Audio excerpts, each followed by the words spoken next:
Did you get anything? You got some popcorn? Yeah, what do you got? We good? Cocktail? You can stand right in the middle. He's in the right. I'm not photographer of the year. Oh, yeah. You're photographer of the year, you do whatever you want. Yeah. You can come up here if you want. Actually, we stand, Doug, if you need a better camera, I can give you my iPhone. That would be great. I might learn something. Hey, Doug, happy birthday. Hi, everyone. Hello. Hello. Okay. I have quite a few things at the top. Lots of news happening here at the White House. Today, in our COVID team's weekly meeting with the governors, we announced another supply increase for states, tribes, and territories from 14.5 to 15.2 million doses per week. This is up from 8.6 million when we came into office. Furthermore, states are also receiving 2.8 million of the Johnson & Johnson vaccine this week, so they are receiving a total of 18 million doses.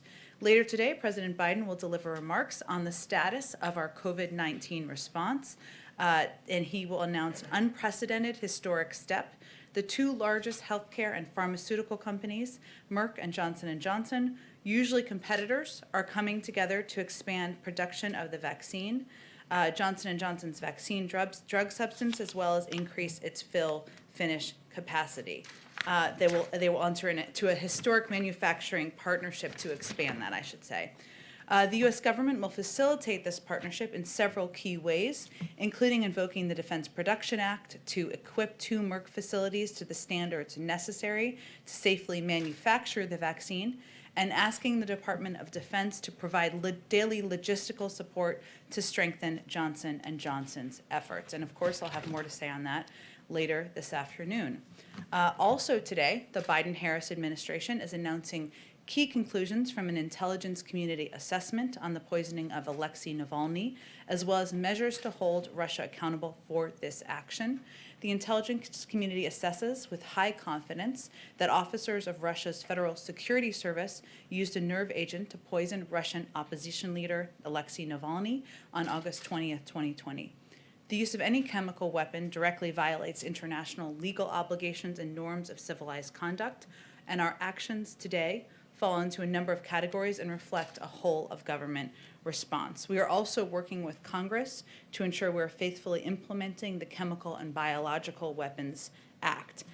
Today, the United States is announcing sanctions on 7 senior members of the Russian government, an expansion of sanctions under the Chemical and Biological Weapons Control and Warfare Elimination Act, new export restrictions on items that could be used for biological agent and chemical production, and visa restrictions. And the Department of State, Commerce, and Treasury will also have releases out shortly with further details.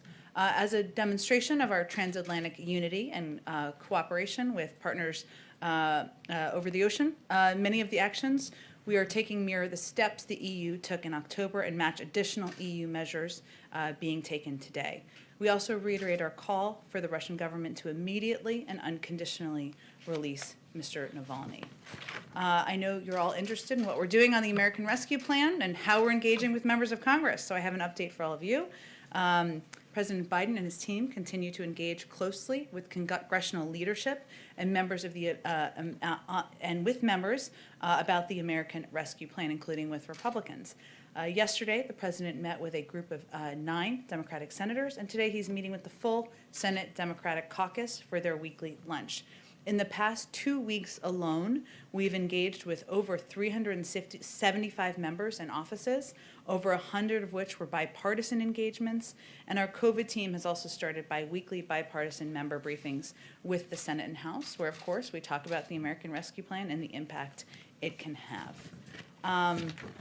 I have one other item. I actually have an item on the travel of the First Lady, and I will venture to get that to all of you after the briefing. So with that, Zeke, kick it off. First on this Merck J&J deal, what role did the President or the White House have in making this partnership happen? Obviously, the DPA is giving the details of it. How did these two companies come together? Well, as I noted in the opening, these obviously are two companies that are historically been competitors. So the fact that they are coming together speaks to the ability of this administration broadly to bring them to the table and work together to address the pandemic in the country. It was an across the administration effort. I'm not going to detail exactly which individual was in charge of each component, other than to say that when the president came into office, and as soon as we learned about the fact that Johnson & Johnson was behind in the manufacturing steps and efforts, we took steps to ensure we could expedite that and partner them with one of the world's biggest manufacturers. And so is the administration doing this because J&J needs this production capacity from Merck to meet its commitments to the federal government for 100 million doses by the end of June, or is this separate from that? Well, certainly our objective is to build on the incredible announcement that we now have 3 vaccines that the American people can have access to, can use to vaccinate them from and protect them from the virus. And we learned early on that they were, or not early on, but in the recent days, it's all relative, that they were behind on their manufacturing capacity. And so we took steps to ensure we could capitalize on the scientific breakthrough. No, but this was necessary for the company to meet its commitments to the federal government? I wouldn't put it in those terms, Zeke. I would just say that it was a step that helps ensure that Johnson & Johnson's vaccine can be, the production of it can be expedited, that the manufacturing of it can be expedited, and that's, of course, good news for the American people. On vaccines, yesterday the topic of sharing vaccines came up in the President's conversation with the President of Mexico. The President said he was going to talk about it in that conversation. Is the President open to flexibility in terms of sharing these vaccines now with longtime American allies? And what is the threshold at which the President will start exporting some of these American-made vaccines overseas? Well, that's diplomacy in action right there. The president's been at it for a long time, but the president did not make any commitments, nor did he give a timeline. His focus is on ensuring the American people are vaccinated. And yes, now we have more than enough doses. We will have more than enough doses to vaccinate the American people, but there are a couple of factors that our team looks at, including the fact that we don't know which vaccine will be most effective on children. We don't know the impact of variants, still under consideration and being looked at by our health and medical experts. We are, of course, securing all of these doses so we can plan for a range of scenarios. We have contributed to COVAX, which is the international coordinating body, to help provide assistance around the world. And certainly, when we get to the point where the majority, where we have vaccinated the American public, of course, we want the global community to be vaccinated. That makes us all safer. We've heard from the scientists on some of these calls calling on governors not to roll back mask mandates and other restrictions on public gatherings. Looks like Texas and some other states are in the process of rolling back some of those very restrictions right now. We've not really heard from the president on that. Should we expect to hear from the president? Has the president been directly lobbying governors and state officials against rolling back these in private? And then should we expect to hear from him publicly going forward, encouraging the American people to follow his guidelines but not their governors? Well, I will say, having traveled with the president to Texas on Friday, he made clear that we need to be vigilant, and that's also what Dr. Walensky conveyed over the last several days. It may feel a little bit better out there. That's good news. If you go to the grocery store, there's more toilet paper on the shelves. There's more Clorox wipes on the shelves. It's getting warmer out there. More people are getting vaccinated. People feel better. That's a good thing. But we need to remain vigilant. We are still at war with the virus. The president, of course, will continue to convey that publicly and also privately in his conversations. Let me see. Go ahead. Thank you, Jed. Just a couple of questions on the partnership. Can we expect, and what is the timeline by when we can expect the first vaccine to roll off of the lines of Merck's facilities? And has Merck started working on this new vaccine already? I would expect there'll be more details from the Department of Health and Human Services on the contract and the specifics later this afternoon after the president's announcement. And you mentioned that that the government has or is willing to invoke the DPA. Can you give us any more details on that? We did invoke the DPA in order to alleviate two of the biggest bottlenecks facing Johnson & Johnson. One is fill finish capacity, which is actually kind of the bottle, the top that's put on these bottles of vaccines. And the other is drug substance availability, which is some of the components that make up the ingredients in the vaccine. So those were pieces that are steps. We invoked the DPA in order to implement those particular pieces. But the other piece that we are focused on here is ensuring that the Merck facilities are up to capacity of what's needed to manufacture the Johnson & Johnson vaccine. And the production here, will that be used for use in the United States, or is it earmarked for global use? How will the vaccines be used once they are Well, we have ordered a set number of about 100 million vaccines. There's a contract that was in process before these steps were taken. So that's what these actions will be focused on. And one question on the COVID rescue package then. Does President Biden and the White House feel any need to perhaps reduce the unemployment benefits in the bill? As you're aware, lawmakers such as Senator Manchin support a lower threshold in many ways, $300 over $400 per week. What is your position on that? Well, the president obviously had a discussion with a number of senators just yesterday. Senator Manchin was certainly one of them, and he's long said that he would be open to hearing ideas that make the bill and the package stronger. It's an ongoing process, but I don't have anything more to read out in terms of their conversation. Go ahead. Jen, on Russia, Navalny, and the sanctions that you just announced at the top of this briefing here, the Biden administration didn't punish Mohammed bin Salman directly for Khashoggi's death. You're not punishing Vladimir Putin directly for Navalny's imprisonment, only those around them. So how is that going to deter these leaders from this behavior in the future? Well, I would say first that our national security team, as it relates to Saudi Arabia, let me take these pieces slightly separately, Peter, made a determination that from the moment the president came into office, we were going to treat that relationship differently. And we did not wait for the release of this unclassified report. By the way, it didn't have much information you didn't know, or NBC and other outlets were not reporting previously. It confirmed what we have long known, that an innocent reporter doing his job, committed to telling the truth, was killed in a horrific crime. Our objective is to recalibrate the relationship. We took a number of steps, including releasing this report, including ceasing our support for offensive operations in Yemen, including ensuring engagement was counterpart to counterpart, and also pushing for the release of U.S. citizens and human rights activists who were released. We also took additional steps last week, which were determined by our national security team were the right steps to deter and to change the behavior moving forward. Those included sanctioning the former deputy head of General Intelligence. It included imposing visa restrictions on 76 Saudi individuals. It included designating the Saudi Rapid Intervention Force, which is a crucial step because it structurally addresses an unacceptable pattern of targeted monitoring, harassment, and threats to journalists and dissidents. And it included the Khashoggi rule. And our conversations with the Saudis at every level make clear that we expect additional reforms to be put in place, that their behavior will change. We've seen some evidence of that, but we will continue to press on that moving forward. But ultimately, this is on the back of the new announcement as it relates to Russia right now. So if you don't do anything that directly touches MBS or Vladimir Putin, why do you expect those leaders to stop this behavior?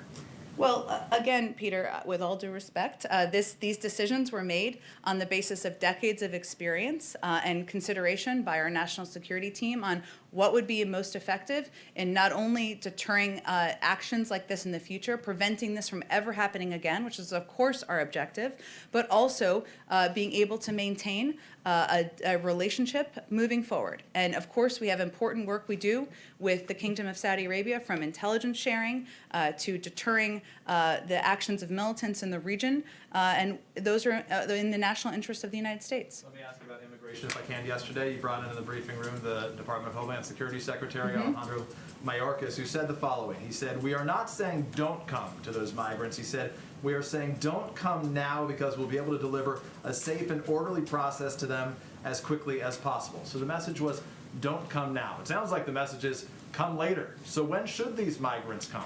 Well, as you know, the president has put forward an immigration reform package that will not only provide a pathway to citizenship, but will help put in place smart security measures at the border, will also address root causes in the region. There also is time, and he talked about this quite a bit yesterday, as you know, that we need to dig out from the immoral and ineffective approach to immigration of the last administration. That's going to take time, probably months, for us to be able to process people at the border, to get people on the right path for consideration of for asylum seekers and others. Now is not the moment for that. So for clarity, it sounds like even if unintentionally, you're sending the message that these migrants can come, they just got to wait a little bit longer. Is that the message you're sending? Well, we've been also clear, as he was yesterday, the majority of people who come to the border are turned away. Even undocumented, even kids who come in at the border, unaccompanied minors who come in, and we have emphasized time and time again, we want to keep them safe, we want to treat them with humanity. They are not guaranteed to stay in the United States. They still go through the processing. We just don't want to send them back, and the consideration of whether they can stay here through what is possible through our laws. It is still a difficult time. It's a difficult journey. We are not encouraging people to come, but we also believe differently from the past administration that we are not going to turn away kids who are under 18. Is the president going to be briefed on this from the Domestic Policy Council today? DHS assessing 117 or so thousand unaccompanied children. 117,000 unaccompanied children will arrive in the U.S. by their projection this year. Will he learn about it today? And that number seems like a crisis. The secretary said it isn't. How would we define a crisis? Well, I'll leave that to the Secretary of Homeland Security to define. He said it was a challenge. It is a challenge. We have more than 7,000 unaccompanied kids who have come into the United States, and that is certainly a lot of children that we are trying to treat humanely and safely and process through the system as quickly as we can. That's not easy. That is a challenge. Certainly, the president receives briefings and regular updates from his team, and we typically don't confirm those publicly, but he is briefed regularly by his team, the Domestic Policy Council, and other members of his policy team. Sure. Go ahead. Thank you. One additional question on the timeline coming out of this announcement. You mentioned that J&J is set to deliver 100 million vaccines by the end of June. Will this new partnership help Americans get these shots any sooner? It should. It definitely will expedite the efforts of the United States government having enough vaccines on hand to vaccinate the American public. The president will talk more about that and give more specifics later this afternoon when he speaks to all of you. But certainly, having 3 vaccines approved by the FDA, the fact that we have taken these actions, we have used the full power of the federal government to expedite the manufacturing, that certainly should expedite the process and should make vaccines more readily available to Americans. And one question on the First Lady. You mentioned her travel. She is set tomorrow to go out and tour some schools with the new Education Secretary. Wondering if you have any additional preview on this. I think she's visiting 2 schools that have found a way to reopen. Will she be speaking to some of the challenges that communities across the country are facing now as they deal with this? She will be. She'll be traveling. That's what I was intending to provide more detail on at the top. I must have moved the paper out of my binder here, but she will be traveling with the Secretary of Education, who is just confirmed, as you all know. They will be having a conversation with at these schools that they're visiting that have reopened about what has been effective, what has worked, what are the lessons learned, what do they need more assistance with, and certainly that is information that they will take back with them after these visits they're doing tomorrow. That Secretary Cardona, his #1 priority is reopening schools, and so certainly taking a trip with the First Lady is an indication of his commitment to that. Go ahead. Thanks, Jen. A question about Governor Andrew Cuomo.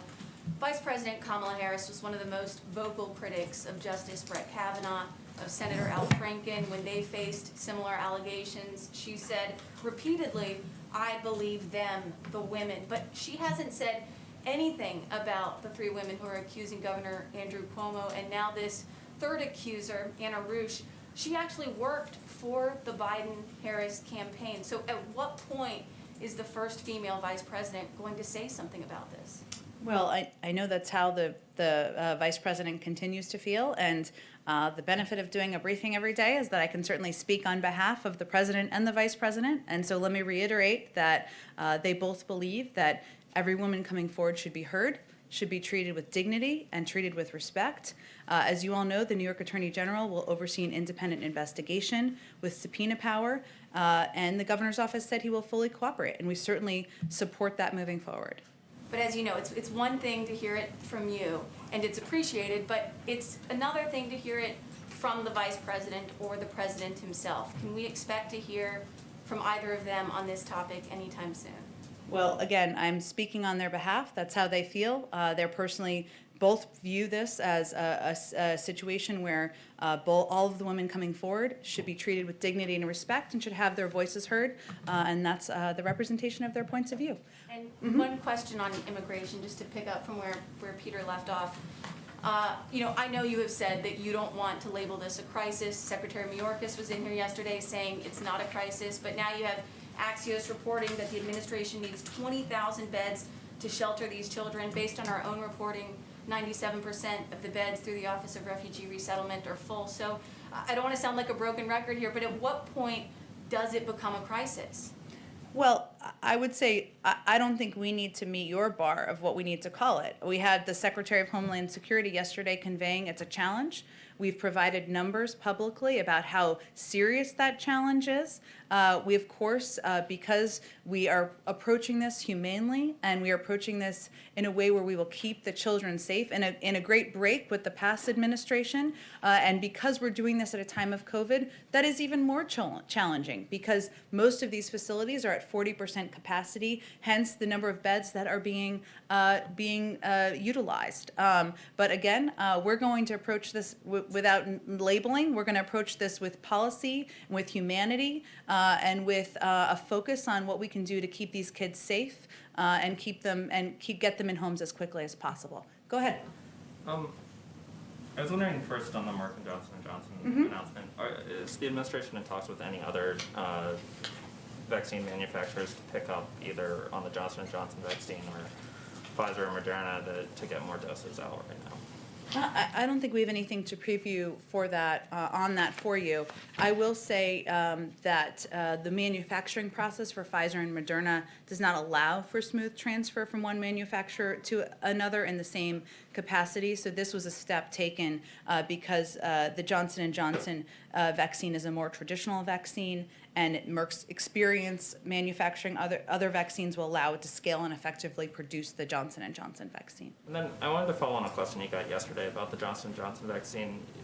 You explained that it was being distributed by population state to state, but there's I guess a question of whether it might not make more sense to distribute more of the Johnson & Johnson vaccine to more rural states where they might not have the capacity for where it might be tougher to ship something that needs to be stored at an extremely cold temperature, where they might only have, centralized hospitals and so not be able to distribute that. And so I'm wondering if you could explain the administration's strategy of why Johnson & Johnson isn't being sent out to places where it might logistically make more sense. You could balance that out by maybe having more Pfizer or Moderna in like Washington, D.C., where it's easy to get from one side of the city to the other. Sure, those are all important considerations, but what the clear advice from our health and medical team is, and they've looked closely at all of the questions you've raised, all important ones, is that if you have access, for the American people, if you have whatever vaccine you have access to, you should take that vaccine. And of course, all of these vaccines are being distributed in communities across the country. As we've talked about a little bit here, we're going to have more than enough vaccine doses to distribute to communities across the country and to the American people. And we expect to have that done at an expedited pace from what we had been predicting previously. But the guidelines from our health experts, which is what we rely on, is that every American should take whatever vaccine they have access to in their pharmacy, at their health provider, at their community center, at the mass vaccination site, whatever it may be. The last one is, I know you've gotten some questions on this, but again, the chief of staff at the beginning, the administration had promised a sort of central clearinghouse, phone, internet for vaccine information, and you've kind of pointed to this effort where you can go on Vaccine Finder? Yes. Yeah.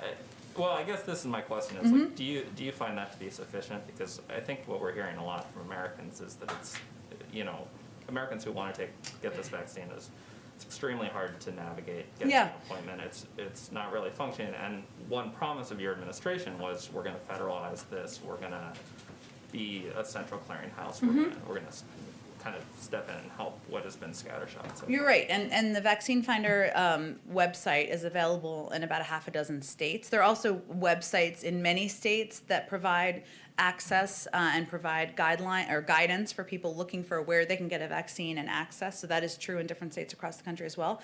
But one of the things we've also found, and the prism at which we're looking at this through, is that it's not just about people being able to go on websites. People also don't all have access to the internet, including many people who are in communities where there's higher level of vaccine hesitancy, or rural communities. And so we've also taken a number of steps: call centers, proactive outreach to communities from health centers to get people to come and take the vaccine, because a website is not going to be the silver bullet that solves everything. It's a pilot, and so our intention is to expand it, but it's not going to be the only thing that helps solve this for the public.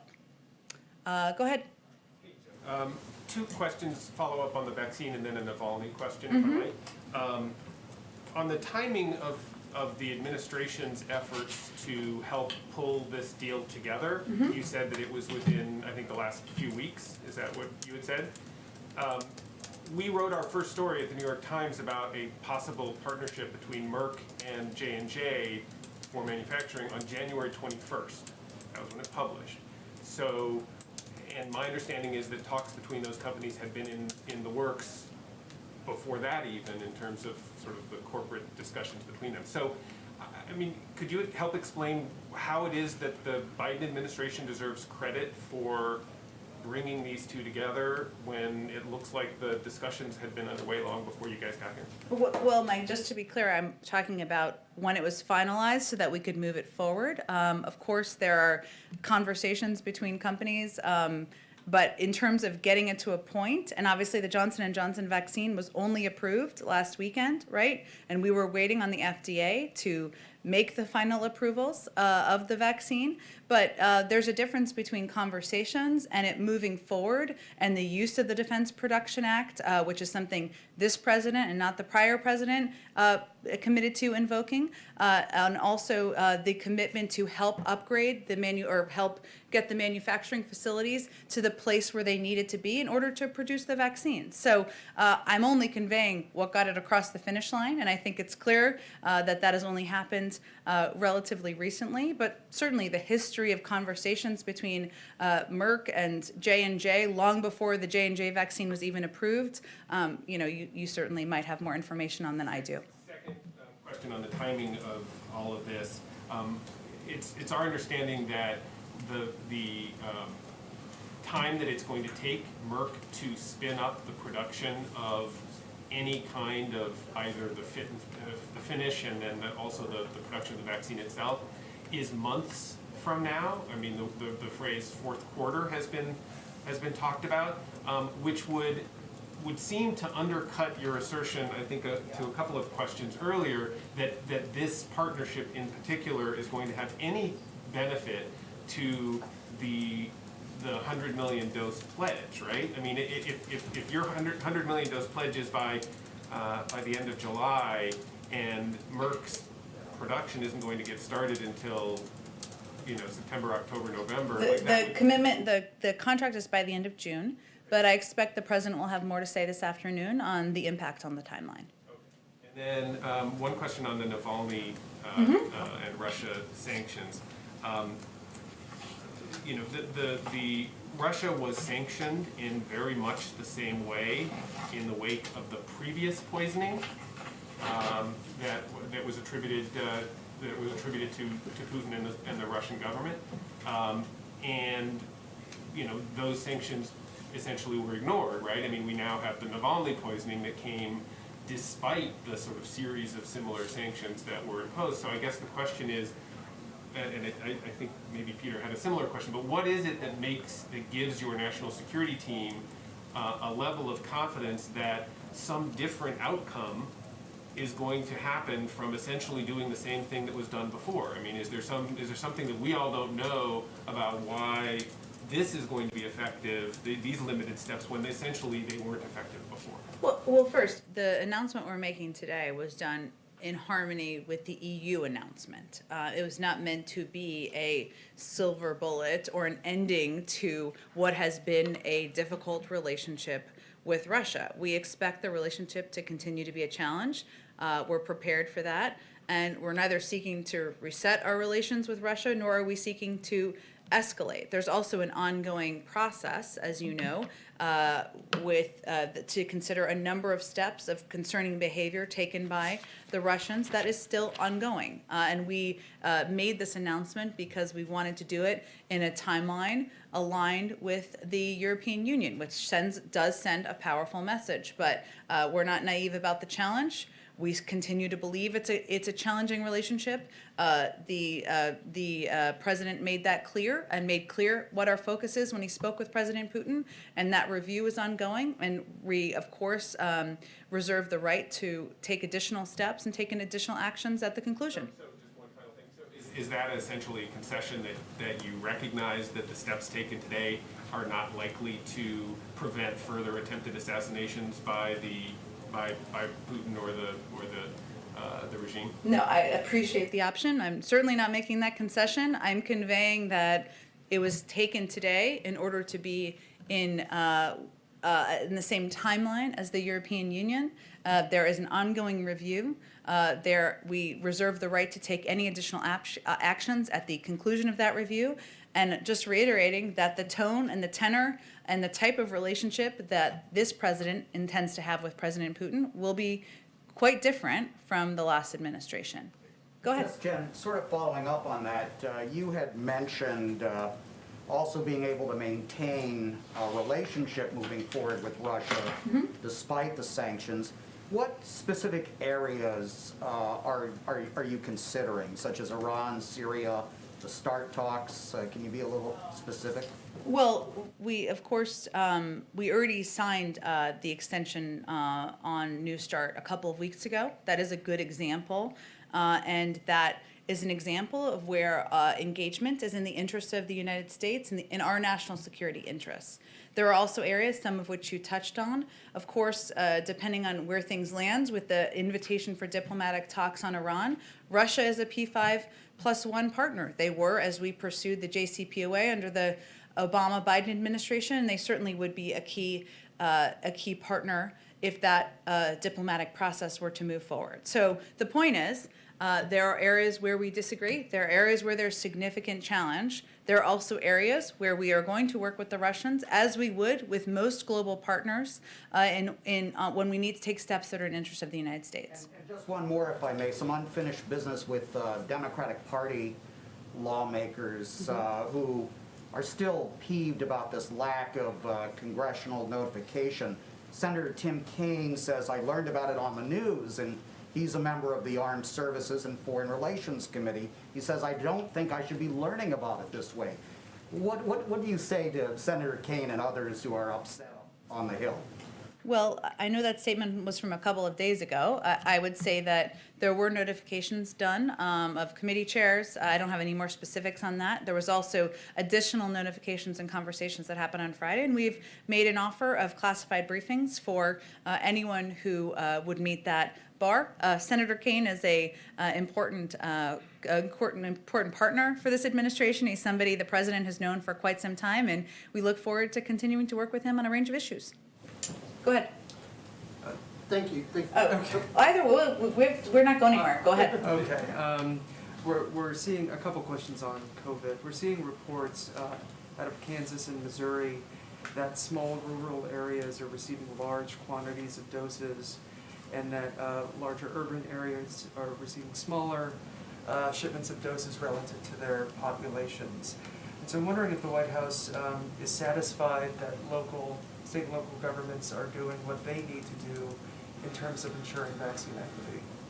Well, we certainly track when we see for example, if there were one of the vaccines that were distributed primarily into certain demographic communities or neighborhoods, that would be a concern to us as well. We track that closely. I'm not familiar with these specific issues, but it is something that our COVID team looks at, and as there are issues, they raise them directly with state leaders. On mobile vaccination sites, I'm wondering what the federal role is and if the federal government is helping to select the sites that these mobile sites are going to. We are working in close, as I noted a little bit earlier, our COVID coordinator, Jeff Zients, has a weekly meeting with governors where he provides an update, they have a discussion, we're also involved and engaged with local and state leaders on a regular basis, and certainly mobile vaccination sites and the implementation of those and where they can most effectively be utilized is something that is part of that discussion. I'm wondering what the administration is doing to avoid some of the problems that might arise with the J&J vaccine that have plagued the AstraZeneca vaccine in Europe, where in Germany and France, the AstraZeneca vaccine seems to be treated as a secondary vaccine or a second choice because of the perception that it has a lower efficacy rate. Is there a concern that that might be an issue with the J&J? Well, one of the reasons that we've been very clear and why Dr. Fauci was very clear about this on Sunday, on 4 Sunday shows, let me just note, is that we now have 3 vaccines that are safe, that are effective in preventing serious illness, effective in preventing death, and anyone in the country who has access to any of these vaccines should take them. But it is certainly something that we are aware of in terms of that concern, and we are going to continue to communicate broadly and through a range of channels how effective all of these vaccines are. Go ahead. Thanks, Jen. Couple questions on New York and then one on Russia. You know, obviously this third allegation against Governor Cuomo has come out. This woman did work for President Biden during the campaign. I'm wondering what the president thinks about the calls for Governor Cuomo to resign and whether he's spoken directly either to his former staffer or the governor about this situation. The president believes, as I've noted, that every woman who comes forward deserves to be heard and treated with respect. There is an investigation, an independent investigation that's being overseen by the Attorney General, and which has subpoena power, and we certainly support that moving forward. In terms of any other conversations, I did not work on the campaign, as you know. I know that she did work on the campaign. I believe she was an organizer in Southwest Florida. I don't know if they had, I'm not aware of a personal relationship that they had or that he knew her personally, but I don't have any other engagements. I'm sure she has a number of people she still remains in touch with from the campaign, but I don't have any calls or engagements to read out. And then, as you know, Governor Cuomo is also facing questions over the nursing home situation and COVID. He's currently chair of the NGA. He came up here to the White House in that capacity to discuss COVID with the president. His top aide, Melissa DeRosa, who's been pretty embroiled in this nursing home situation, was also advising the administration on COVID response during the transition. Does the president believe he should step aside from the NGA, and are you still, seeking advice from his administration on COVID? Well, that's a decision for the NGA, not a decision for the president or the White House. But I would say that New York, as you know, continues to be one of the hardest hit states by the COVID pandemic. It is one of the hardest hit states by the resulting economic downturn. And of course, we're going to continue to work with officials in that state to help the people of New York, help get the pandemic under control, and help get people back to work. And just going back to Russia, yep. As Michael was pointing out, we're now, I believe, right in the midst of the 7th anniversary of the Crimea crisis. And we have seen, similar sanctions before against the Putin regime.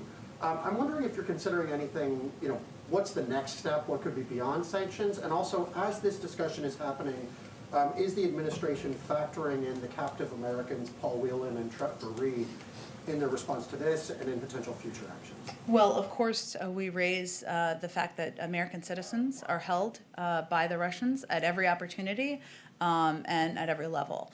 I would say that, as I noted earlier, the review is still underway of several concerning actions, including the reports of bounties being on the heads of U.S. soldiers, of intervention or hacking of the 2020 election, and of course of the SolarWinds cyber attack. That's all underway. The president, the national security team, reserves the right to respond and in time and manner of their choosing. Certainly sanctions is part of that, but they reserve the right to respond in a manner seen and unseen once that process is concluded. Thanks very much. Sure, go ahead. Thank you, ma'am. One question from me and then two from my colleagues who can't be in the room. Okay. First off, something that sort of touches, I guess, on immigration and then also on vaccines. We're 5 weeks into the new administration, and the president hasn't named a permanent FDA commissioner. And then yesterday we heard from the DHS secretary who said that he's trying to rebuild an agency dismantled by the previous administration. But so far, the president hasn't named a nominee for Director of Immigration and Customs Enforcement, a Commissioner of U.S. Customs and Border Protection, a Director of U.S. Citizenship and Immigration Services. What's taking so long? You're right, and he is eager to nominate. I have nothing more to preview other than that remains his commitment. Similar question, similar agenda issue type question from Ella Nielsen of Vox. She's wondering where House Democrats' anti-corruption voting rights bill, H.R. 1, falls in the Biden administration's list of priorities. Well, it is certainly, I believe we put out a statement of administration policy yesterday. If not, it's coming soon. So, but I believe we put it out yesterday. And the administration and the president remains committed to protecting the fundamental right to vote and making it easy for all eligible Americans to vote. That's something he talked about on the campaign trail, and that's why we need to pass reforms like H.R. 1, the For the People Act, and restore the Voting Rights Act. And so it is a priority to the president, something he'll be working with members of Congress to move forward on.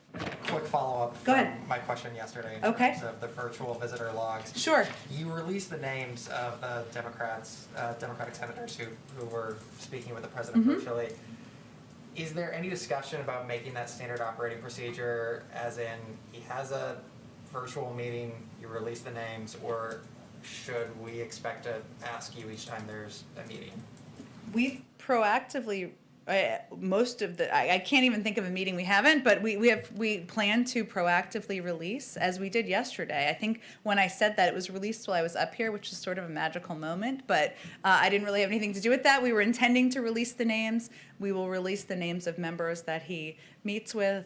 Certainly we believe in being transparent and making that available to all of you. Of course, today it's a meeting with the caucus, so that is whoever attends that. I don't have that list. You'd have to talk to the leadership about that. Go ahead. Oh, thank you. So this is a little phone a friend on the First Lady's trip that I can give more details on, but go ahead. Hi, Owen Jensen, EWTN Global Catholic Network. A couple of questions, if I may. First, pro-life groups right now very concerned about the phrase pregnancy discrimination in the Equality Act. You're familiar with that, I'm sure. That it would force doctors to perform abortions even if it violates their conscience. There are also concerns the bill would force doctors to perform gender transition surgeries and sterilizations again, even if it violates their conscience. What does President Biden, say about those concerns? The president's been a long supporter of Roe v. Wade. It has been his consistent belief that should be law, and he will fight to continue to protect that as being law. Conscience concerns is not a concern of his? No, I think, again, I'm just going to state what the president's policies are. Did you have another question? Will President Biden keep the Conscience and Religious Freedom Division at HHS, the office that was put in place under President Trump, will he keep it in place to receive conscience complaints from those doctors? You'll have to talk to a future Secretary Becerra once he is confirmed. And quickly, on another subject, on education. Every day that goes by, some kids are in school year-round, have been. For example, in Nebraska, kids have been in school since day one back in August. In other states, strictly virtually. The education gap is widening, no doubt about that. When fall rolls around, if some schools are still not in person full-time, would the president accept that, or will he have a firm deadline in mind to get kids back in the classroom? Well, the president wants schools to be back in the classroom. His wife is a teacher. He believes that not only do students want to be in school, but teachers want to be in school, and he wants them to be open 5 days a week.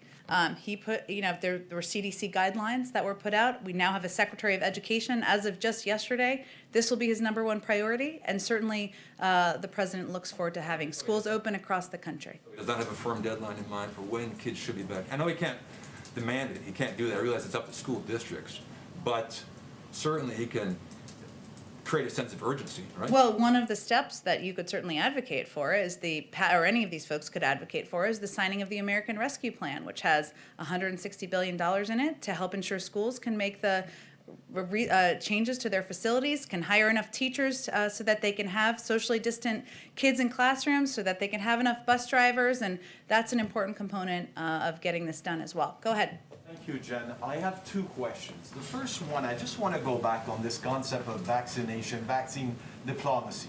Okay. We see that China and Russia, by the tens of millions, are giving vaccine to African and South American countries.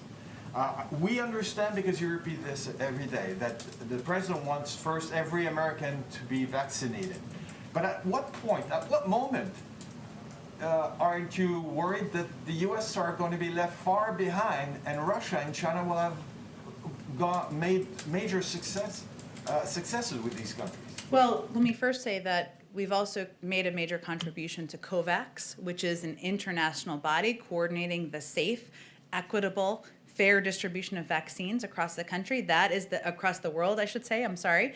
That is the mechanism and the body that we feel this should be done through. They also ensure that these vaccines reach the standards and meet the standards that we would fully expect them to meet. Of course, we're concerned by Russia and China using vaccines to engage with countries in a way where they're not holding them at times to the same standard the United States and a number of other countries would hold them to on human rights, on freedom of speech, freedom of religion, freedom of media even. Of course, that's a concern. But the president's focus is on ensuring the American people are vaccinated.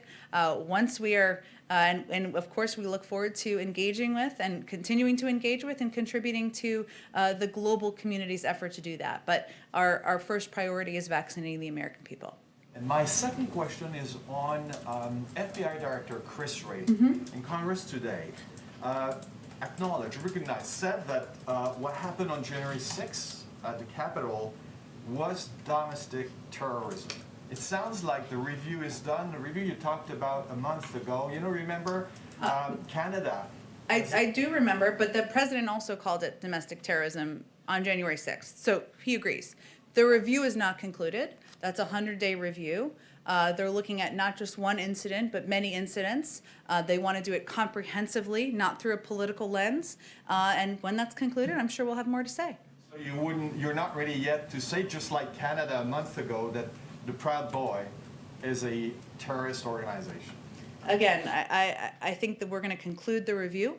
We're looking at organizations, white supremacist organizations, a range of organizations across the country and their impact. We're not looking at individual incidents on their own. It's important that it's a comprehensive review. And when that review is concluded, we'll have more to say. Go ahead. Thank you, Jen. Two vaccine questions. Sure. And one from someone who's not in the room because of all of the social distancing. On the vaccine questions, if there are state, local governments, hospital systems who are having real problems with their websites and their implementation of vaccine registration systems, is the federal government offering assistance, technical contractor support, maybe using the Defense Production Act to require a federal contractor in the technology space to help them out? Is there, what's being done to help sort of fix some of these technical challenges that state and local governments are having? It's an interesting question. I'm not aware of our engagement on IT support directly, I think, which is what you're asking about with state and local governments. Obviously, I'm sure there's a lot of traffic in certain places, and that may have an impact. I can see if there's more we can convey on that. And following up somewhat to a question from a little bit earlier, if there are areas where it seems like a governor may be giving preferential treatment, say, to an area where there are more people who vote for one political party or another in terms of the allocation of the vaccines and the location of sites, is there anything that the federal government can do directly to sort of steer more vaccine doses to locations where the governor may not be allocating them? Well, one of the things we saw when we went to the Pfizer facility, and this is true for every vaccine, is that they're tracked. We know where they go. And we certainly know if vaccines are going more heavily to one part or one demographic over another. And that would certainly be a concern. It would